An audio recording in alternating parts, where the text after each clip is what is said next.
राम, यह शब्द दिखने में जितना सुंदर है उससे कहीं महत्वपूर्ण है इसका उच्चारण। राम कहने मात्र से शरीर और मन में अलग ही तरह की प्रतिक्रिया होती है जो हमें आत्मिक शांति देती है। हिंदू धर्म के 4 आधार स्तंभों में से एक हैं प्रभु श्री राम।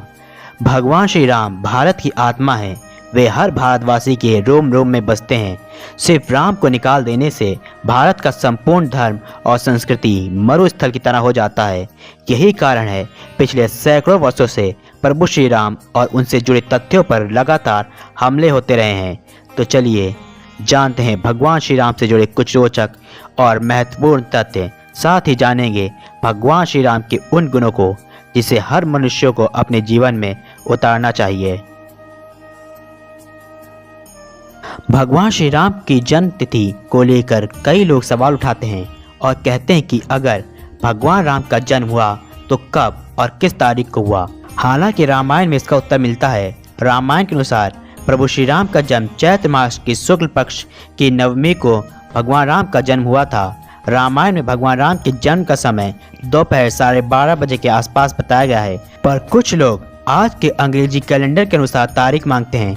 अब उन्हें ये कौन बताए कि अंग्रेजी कैलेंडर का आविष्कार 2000 वर्ष पहले हुआ, जबकि रामायण सहस्त्रों वर्ष पुरानी है। पर इसके बावजूद आज के शोधकर्ताओं ने रामायण में वर्णित तिथियों को जब अमेरिका से मंगवाए गए प्लेनेटेरियम सॉफ्टवेयर में डाला तो जो तारीख सामने आई वह थी 10 जनवरी 5114 ईसा पूर्व, यानी आज से 7130 वर्ष पूर्व भगवान राम का जन्म 10 जनवरी को हुआ था। वाल्मीकि रामायण में वर्णित है कि भगवान श्री राम के जन्म का समय सूर्य मेष में 10 डिग्री, मंगल मकर में 28 डिग्री, बृहस्पति कर्क में 5 डिग्री पर, शुक्र मीन में 27 डिग्री पर एवं शनि तुला राशि में 20 डिग्री पर था। इन आंकड़ों को जब प्लेनेटेरियम सॉफ्टवेयर में डाला गया तो पता चला कि ऐसी स्थिति आज से 7130 वर्ष पूर्व 10 जनवरी को दोपहर 12:30 बजे बनी थी और ये वही समय था जिस समय भगवान श्री राम का जन्म हुआ था। पर अब सवाल उठता है कि भगवान राम का जन्म तो रामनवमी के दिन मनाया जाता है जो चैत्र मास को आता है, यानी मार्च और अप्रैल में। इसका पता लगाने के लिए जब इस तिथि को भारतीय पंचांग में डाला गया तो जो तिथि सामने आई वह थी चैत्र मास की शुक्ल पक्ष की नवमी, और यह वही तिथि थी जो रामायण में बताई गई है। और सदियों से भारतवासी इसी दिन भगवान राम का जन्मदिन मनाते हैं। पर यहाँ एक सवाल उठता है कि रामायण का काल त्रेता युग में बताया गया था जो आज से लगभग 1 मिलियन यानी 12 लाख वर्ष पहले था। शोधकर्ताओं ने जब इस बात का पता लगाने के लिए प्लेनेटेरियम सॉफ्टवेयर की मदद ली तो पता चला कि ठीक ऐसी ही घटना, नक्षत्र, मुहूर्त 12 लाख साल पहले भी बने थे। अब सवाल यह उठता है कि कौन सी तिथि सच है, 7000 वर्ष पूर्व या 12 लाख वाली। इस पर अभी भी रिसर्च चल रही है और बहुत जल्द इस बात का भी पता चल जाएगा। पर शोधकर्ता इस बात से सहमत है कि भगवान राम का जन्म 10 जनवरी को यानी चैत्र मास की शुक्ल पक्ष की नवमी को हुआ था, यानी उसी दिन जिस दिन हम सब रामनवमी मनाते हैं। यही नहीं, भगवान राम के भाइयों का जन्म, भगवान राम का विवाह, उनका वनवास, राम रावण युद्ध, रावण वध और अयोध्या आगमन की तिथियां भी एकदम सटीक सामने आई हैं। हिंदू धर्म के आलोचक खासकर श्री राम की आलोचना जरूर करते हैं क्योंकि उन्हें मालूम है श्री राम हिंदू धर्म के सबसे मजबूत आधार स्तंभ हैं। इस स्तंभ को अगर गिरा दिया गया तो धर्मांतरण करना और आसान हो जाएगा। इसी नीति के चलते तथाकथित धर्मनिरपेक्ष ताकतों के साथ मिलकर श्री राम को एक सामान्य पुरुष घोषित करने की साजिश की जाती रही है। वे कहते हैं कि श्री राम कोई भगवान नहीं थे, वे तो सिर्फ एक राजा थे। उन्होंने समाज और धर्म के लिए क्या किया? वे तो अपनी स्त्री के लिए रावण से लड़े और उन्हें मुक्त करा कर लाए, इससे वे भगवान कैसे हो गए? अब ये तो हम सब जानते हैं कि भगवान राम को मर्यादा पुरुषोत्तम कहा जाता है, अर्थात पुरुषों में सबसे श्रेष्ठ उत्तम पुरुष। अपने वनवास के दौरान उन्होंने देश के सभी आदिवासियों और दलितों को संगठित करने का कार्य किया और उन्हें जीवन जीने की शिक्षा दी। इस दौरान उन्होंने सादगी भरा जीवन जिया। श्री राम ने देश के सभी संतों के आश्रमों को बर्बर लोगों के आतंक से बचाया। इसका उदाहरण सिर्फ रामायण में ही नहीं, देश भर में बिखरे पड़े साक्ष्यों से आसानी से मिल जाएगा। भगवान राम भारत निर्माता थे। उन्होंने ही सर्वप्रथम भारत की सभी जातियों और संप्रदायों को एक सूत्र में बांधने का काम अपने 14 वर्ष के वनवास के दौरान किया था। अंतिम 2 वर्ष को छोड़कर भगवान श्री राम ने भारत के आदिवासियों और दलितों को भारत की मुख्य धारा से जोड़ने का भरपूर प्रयास किया। शुरुआत होती है केवट प्रसंग से। इसके बाद चित्रकूट में रहकर उन्होंने धर्म और कर्म की शिक्षा दी। यहीं पर वाल्मीकि आश्रम और मांडव्य आश्रम था। यहीं पर से श्री राम के भाई भरत उनकी चरण पादुका ले गए थे। चित्रकूट के पास ही सतना में अत्रि ऋषि का आश्रम था, जिन्हें राक्षस परेशान किया करते थे। भगवान राम ने यहाँ से राक्षसों का संहार कर ऋषि अत्रि को मुक्ति दिलाने के बाद दंडकारण्य क्षेत्र चले गए। यहाँ आदिवासियों की बहुलता थी। यहाँ के आदिवासी बानासुर के अत्याचार से बहुत दुखी थे। भगवान राम ने वहाँ के लोगों को बानासुर के अत्याचारों से मुक्ति दिलाई और 10 वर्षों तक आदिवासियों के बीच रहे। यहीं उनकी भेंट जटायु से हुई। इसी दंडकारण्य में रहकर श्री राम ने अखंड भारत के दैत्यों को अपना बनाया और उन्हें श्रेष्ठ धर्म, अर्थ, काम और मोक्ष की शिक्षा दी। श्री राम ने ही संपूर्ण भारतवासियों को एक कर दिया था। इसीलिए यहाँ भगवान राम और हनुमान जी को सबसे पूजनीय माना जाता है। इसी कारण अंग्रेजों ने इसी हिस्से पर धर्मांतरण का कुचक्र चलाकर श्री राम को वहाँ के लोगों से अलग करने की साजिश रची। श्री राम को भगवान मानने के कई कारण भी हैं, जैसे जब भी कोई अवतार जन्म लेता है तो उसके कुछ चिन्ह या लक्षण होते हैं। श्री राम ने जब जन्म लिया तो उनके चरणों में कमल के फूल अंकित थे, जैसे कि श्री कृष्ण के चरणों में थे। श्री राम के साथ हनुमान जी जैसा सर्वशक्तिमान देव का होना इस बात की सूचना है कि श्री राम भगवान थे।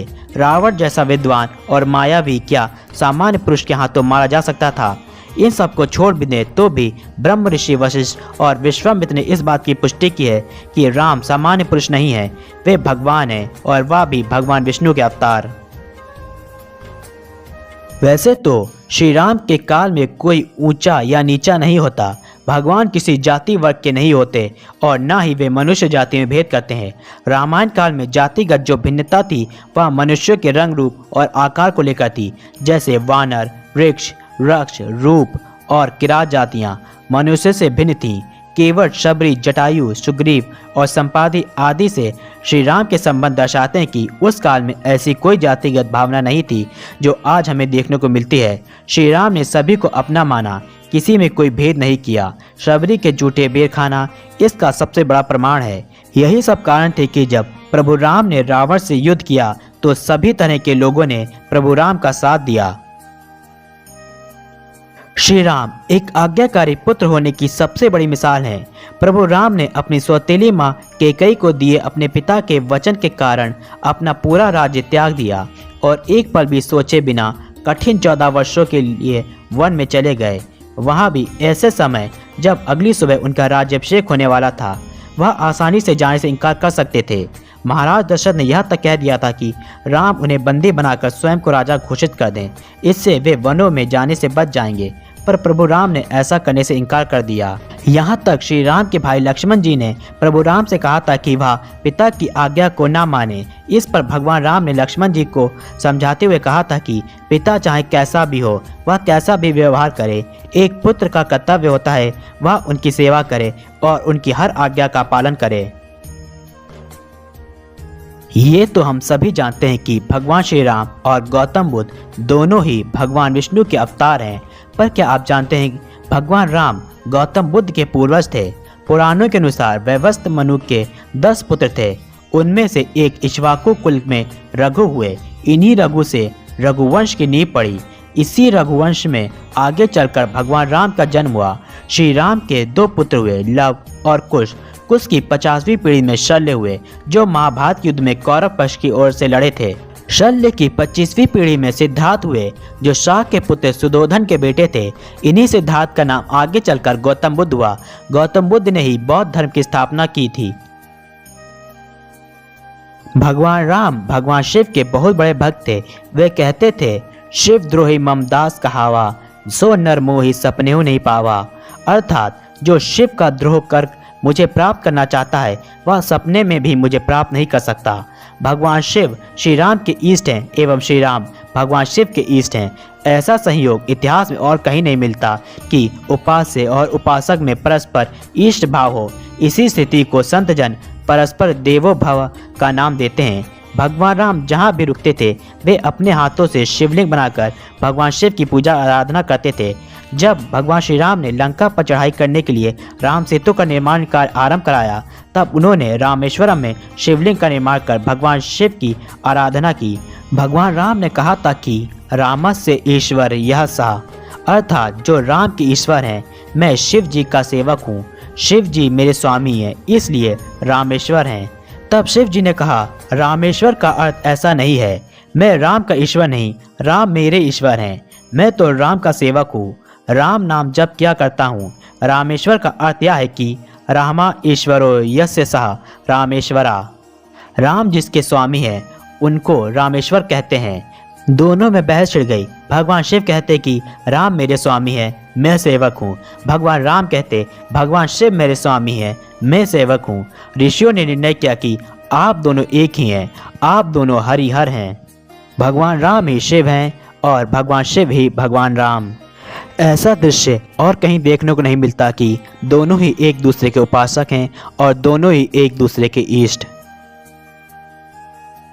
धर्म ग्रंथों में श्री राम को सबसे बड़ा आदर्श पुरुष माना जाता है, चाहे पुत्र रूप में हो या भाई या पति, सभी में भगवान राम जैसा गुणकारी और कोई नहीं। जिस समय अनेक पत्नियां रखने का रिवाज था, उस काल में भी भगवान राम ने कभी दूसरा विवाह नहीं किया। भगवान राम ने माता सीता को वचन दिया था कि वे कभी दूसरा विवाह नहीं करेंगे।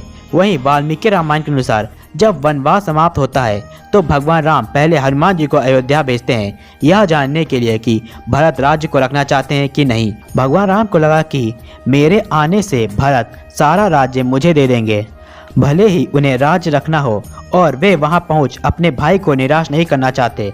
हनुमान जी ने वहां पहुंचकर पता लगा लिया कि भरत राज्य नहीं चाहते, जिसके बाद भगवान राम, माता सीता, लक्ष्मण जी के साथ अयोध्या लौटे और अयोध्या वासियों ने दिए जलाकर दीपावली मनाई। वाल्मीकि रामायण में भगवान श्री राम के 16 गुण बताए गए हैं, जो इस प्रकार हैं।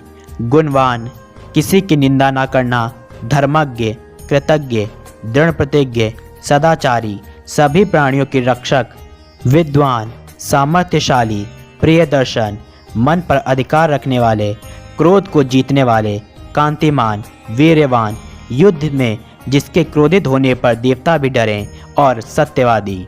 इन्हीं सभी गुणों के कारण भगवान श्री राम मर्यादा पुरुषोत्तम कहलाते हैं। भगवान राम ने हमारे लिए सही मार्ग के आदर्श प्रस्तुत किए हैं। हमें जीवन में भगवान राम के महान आदर्शों और उनके आचरण को अपनाना चाहिए। भगवान राम ने ऐसे कई कार्य किए हैं जिसने हिंदू धर्म को एक गौरवमयी इतिहास प्रदान किया है। तो ये थे भगवान श्री राम से जुड़ी कुछ रोचक और महत्वपूर्ण बातें। अगर आपको ये वीडियो पसंद आई तो इसे लाइक शेयर जरूर करें और अपनी राय कमेंट में जरूर दें। जल्द मिलेंगे एक नई वीडियो के साथ, तब तक के लिए जय श्री राम।